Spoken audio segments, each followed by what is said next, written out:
জয় যিশু সবাইকে। আজকে আমরা জানব উপদেশক ১০ অধ্যায়ের ১২ থেকে ২০ পদের আলোকে জ্ঞানের সাথে জীবনযাপন আমাদের কথার ও পথের হিসাব।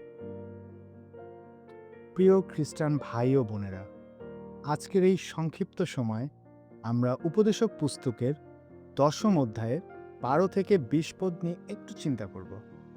এই অংশটুকু আমাদের দৈনন্দিন জীবনের দুটি গুরুত্বপূর্ণ দিক নিয়ে কথা বলে, আমাদের মুখের কথা এবং আমাদের কাজের গতি এই সম্পর্কে। রাজা সলোমন আমাদের দেখান যে জ্ঞান ও মূর্খতার মধ্যে পার্থক্য শুধু বড় বড় সিদ্ধান্তই নয়, বরং আমাদের ছোট ছোট আচরণ ও কথার মাধ্যমেও প্রকাশ পায়। আমরা ১২ থেকে ১৪ পদের মধ্যে একটু দেখব যে সলোমন বলেছেন, জ্ঞানবানের মুখের বাক্য মধুর, কিন্তু মূর্খের ওষ্ঠাধর তাকে গ্রাস করে। আমাদের কথার শক্তি আছে।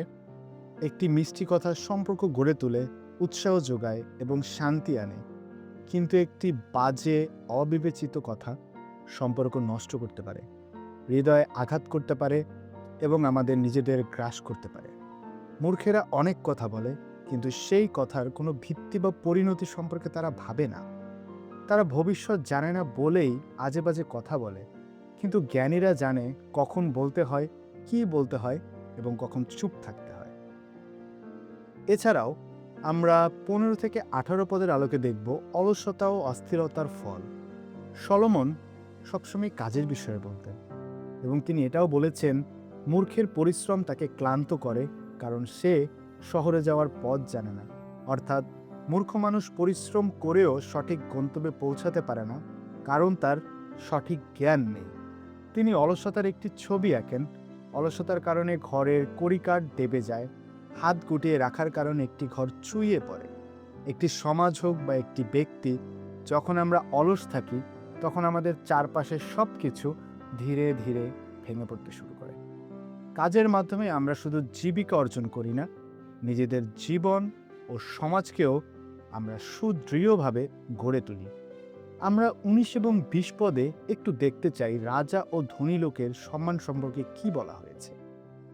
শেষ পদ দুটিতে তিনি একটি বাস্তব সতর্কতা দেন, যা কিনা রাজা এবং ধনী ব্যক্তিদের সম্মান করতে বলেন।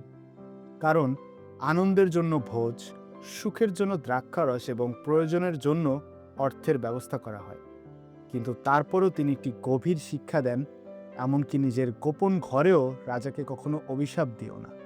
কারণ আকাশের পাখি বাক্য বহন করে নিয়ে যায়, আর পক্ষী বিশেষ বিষয় সকল জানায়। আমাদের মনে হতে পারে আমাদের গোপন কথা কেউ জানবে না, কিন্তু আমাদের সমস্ত কিছুই আমাদের মহান ঈশ্বরের জানা। আমাদের হৃদয়ের চিন্তা ও গোপন কথা একদিন প্রকাশ পাবে। প্রিয় বন্ধুরা, আসুন আমরা জ্ঞানী লোকের মতো জীবনযাপন করি।